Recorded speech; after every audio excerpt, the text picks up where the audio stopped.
Hola, buena tarde, gracias por acompañarme en este segmento que se llama El valor de la metáfora. Pues hoy vamos a explicar un poquito más de qué se trata este recurso literario y poner un ejemplo que es alusivo a las fechas que estamos pasando aquí en México, ¿no? La metáfora es un recurso literario que nos ayuda a transmitir un mensaje a quienes están preparados en el entendido de que utilizan un lenguaje determinado contextualizado en una determinada filosofía o ideología. En este sentido, tenemos metáforas abiertas, metáforas cerradas. Metáforas cerradas es el ejemplo de los dichos de que no por mucho madrugar amanece más temprano, que hace alusión a una parte de tener la paciencia suficiente para respetar los procesos. Pero también tienen sus contrapartes, ¿sí?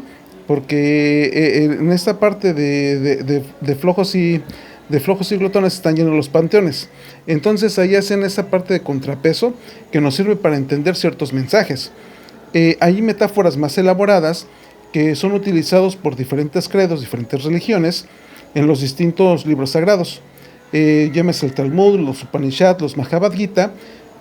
Aquí en México en estas fechas se celebra lo que es la Semana Santa.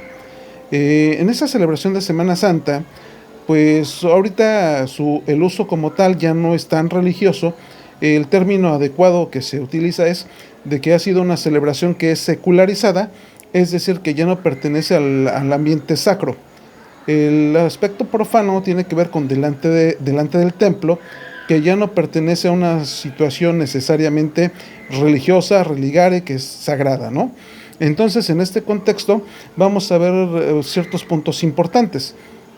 La Semana Santa es la culminación de un periodo que se llama la Cuaresma, que son 40 días, que son los representativos que Jesús bíblico fue necesario tomar para prepararse para esta parte del Calvario, esta parte de la muerte y posterior resurrección. En este entendido también la Cuaresma tiene como preámbulo el miércoles de ceniza, que es donde empieza este proceso, esta Cuaresma, que culmina con lo que es el domingo de resurrección. Ahora, esta parte de la Cuaresma, que es un periodo de preparación, un periodo de purificación para llegar a esta muerte y eventual resurrección, también va precedido por un martes. El martes, que es el martes del carnaval, que son varios días. El carnaval quiere decir la fiesta de la carne. Esa fiesta de la carne, ¿qué implica?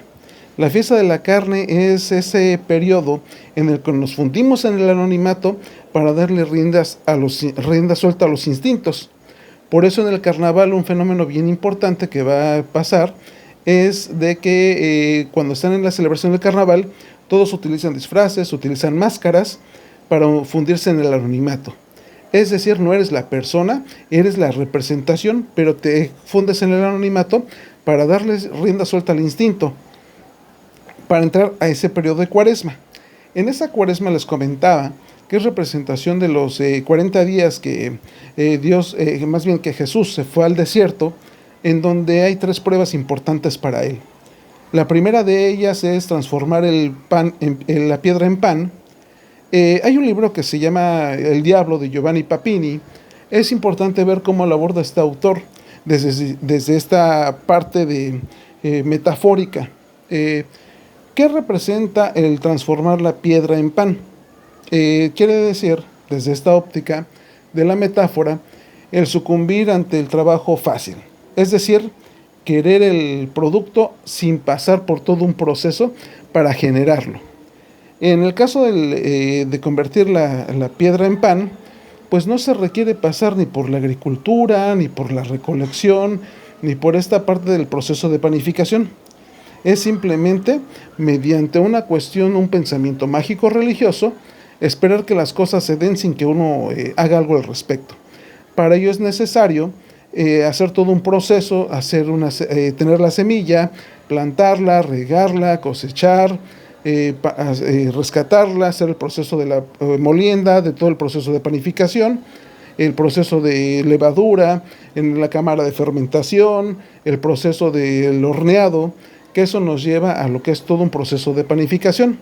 El esperar que las cosas nosotros las tengamos sin todo ese proceso que hay que llevarlo, pues es estar cayendo en esa primera tentación.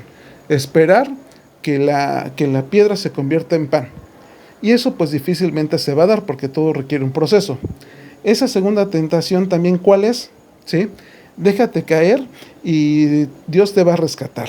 Esto quiere decir, lo podemos ver en un ejemplo muy concreto, cuando hay una condición de una enfermedad crónico-degenerativa, pues la persona usualmente deposita su fe en Dios, o en un milagro, en un producto milagro, y no se hace cargo de un proceso de autocuidado que tiene que ver con esta parte de seguir un tratamiento, una revisión, una determinada dieta, para que el resultado de la salud sea diferente.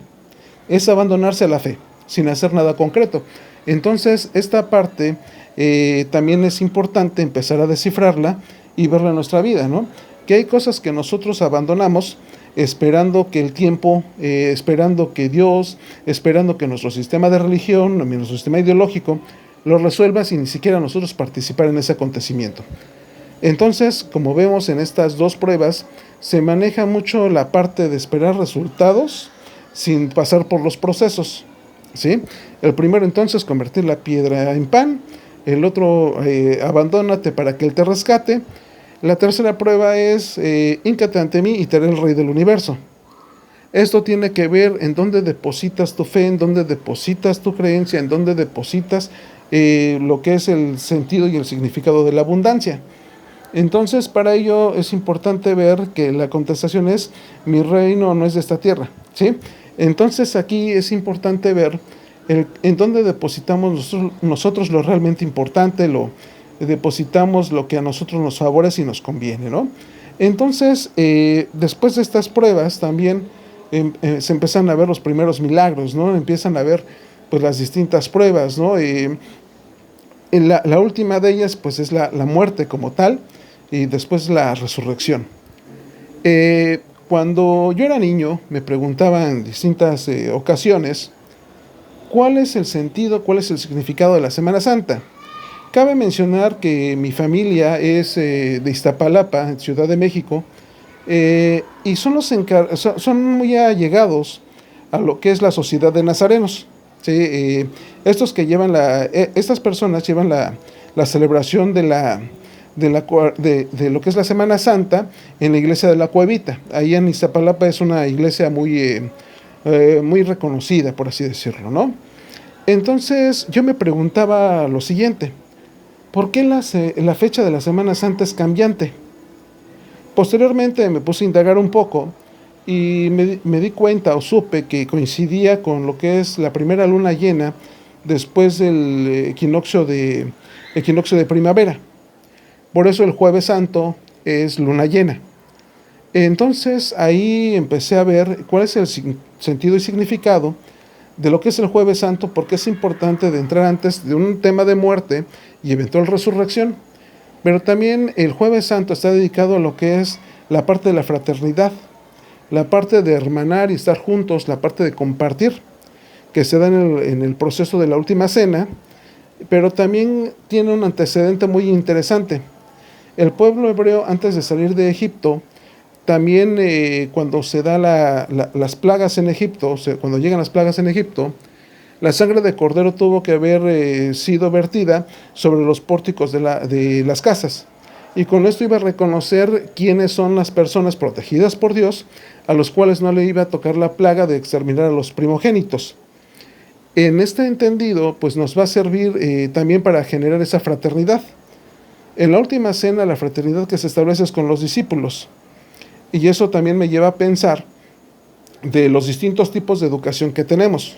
En la educación tenemos básicamente 3 tipos de educación, hablando de doctrinas filosóficas, de cuestiones, vamos a llamarle esotéricas. El esoterismo no es entendido con el pensamiento mágico religioso de brujería, ni con cuestiones de cabala, no. La parte esotérica tiene que ver con el conocimiento interno. Eso hacia adentro, ¿sí? Relativo a. Exo hacia afuera, meso en medio. La educación tiene esos 3 niveles.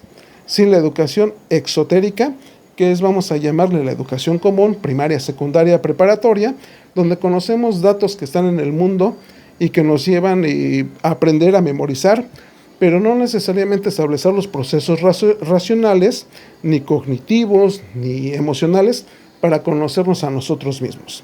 Por eso se puede detonar un analfabetismo emocional. Conoces muchos datos, pero no sabes cómo es descifrar tu parte emocional. La educación mesotérica es cuando entramos al ámbito de las religiones, donde empezamos a ser partícipes de un determinado credo, pero nos quedamos en ese proceso de doctrina, donde participamos en rituales, sin saber su sentido y significado, en términos ni fisiológicos, ni términos ya más filosóficos, más metafísicos, y le entramos en estos procesos, ¿no? La tercer tipo de educación, no por ser el tercer, es la más, la menos importante, la educación esotérica, que es una educación que se utiliza por medio de símbolos, donde ahí el valor de la metáfora es de suma importancia. Sí, en ese proceso de resurrección, ¿qué quiere decir? ¿Qué resurge? ¿Qué no? ¿Después de qué procesos? Entonces, esa parte es ese conocimiento interno que nosotros vamos a ir aquilatando en la medida que investiguemos. Por eso es de suma importancia empezar a ver el sentido y el significado que tienen ciertos símbolos en un determinado contexto. Para eso se requiere una metodología que se llama la hermenéutica, para empezar este proceso de conocimiento. Con esto que empieza a representar pues fases del ser humano en el desarrollo, desde una psicología muy profunda, que es la psicología junguiana, que es el encuentro con Jung le llama el proceso de individuación, llegar a esta totalidad de la personalidad, que por medio de una metáfora podemos empezar a nosotros a conocerlo y después integrarnos o integrar ese proceso pues a nuestras vidas, ¿no? En esta parte rescatar la parte, vamos a llamarle física corporal, de la parte espiritual, desde esta parte interna, ¿no? Entonces es interesante ver cómo se utilizan fechas, símbolos, espacios, y esto me lleva también a pensar en lo siguiente. Muchos piensan que la numerología es una disciplina importante en el cual se puede predecir y prever ciertos acontecimientos. Sin embargo, la numerología nos sirve simplemente para explicar ciertas cosas y para ponerles un orden, no necesariamente para predecir. Por ejemplo, el número 4 es la representación de la totalidad en la Tierra, porque tenemos 4 puntos cardinales, tenemos 4 estaciones del año, 4 etapas de la luna, y eso nos lleva a pensar pues en esa totalidad de la Tierra, ¿no? Ya el número 5 es los que han visto los voladores de Papantla. El número 5 es el que nos pone el ritmo, que es el tiempo y el espacio. Entonces ahí es ver toda esta serie de números, de metáforas que nos van dejando ciertos mensajes. La Semana Santa no es una excepción. Por eso hay que ver qué importancia tiene el equinoccio de primavera, la primera luna llena, ¿sí? Y por qué en esa fecha precisamente se exalta el valor de la hermandad, el valor de la comunidad. Hablando de la última cena, donde hay 12 discípulos, donde son 12 discípulos más una persona, son un número 13. Por eso el 13 en muchas ocasiones se toma como el símbolo de mala muerte, de mala suerte, porque el 13 es el que muere. Sin embargo, tiene otros sentidos y otros significados el número 13, que sería interesante pues indagar mucho al respecto, para ver si sí, para ver si no, y para ver qué sentido le damos nosotros en ese marco de interpretaciones, ¿no? Entonces, también es importante en esta metáfora el valor de la traición. En este valor de la traición, de que si no se hubiese dado ese proceso de traición, simplemente no hubiera sucedido lo que sucedió, en caso de que así haya sido, o en caso de que no. Sin embargo, verlo desde la metáfora, es interesante ver ese proceso también de traición, que eventualmente lo podemos ver en distintos campos, incluso hasta cinematográficos.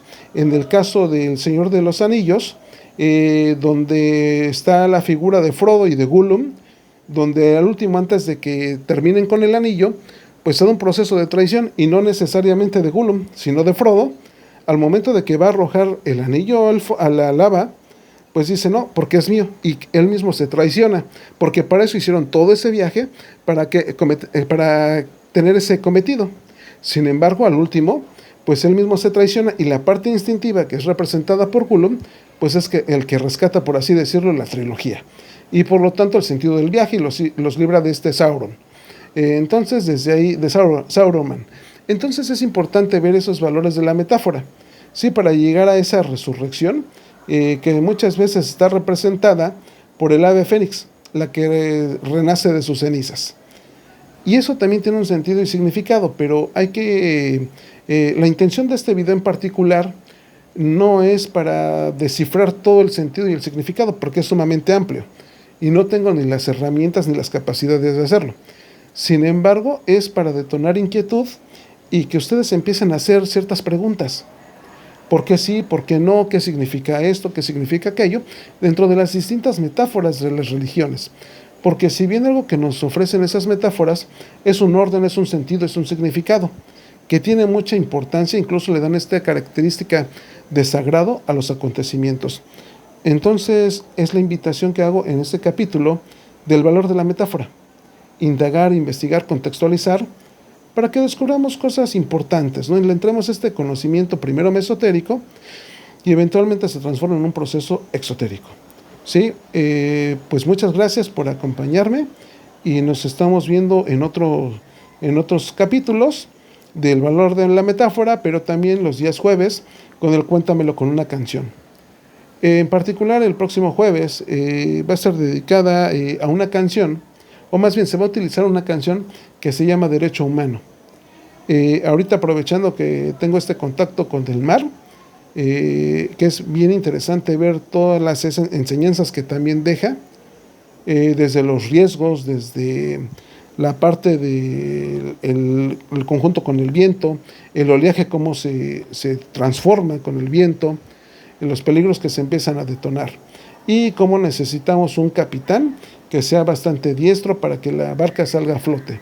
Entonces es interesante ver cómo dentro de las canciones también se utilizan metáforas con los cuales podemos ir sacando pues grandes enseñanzas. Pues muchas gracias y estamos en contacto y que les vaya muy bien. Les mando un fuerte abrazo. Hasta pronto.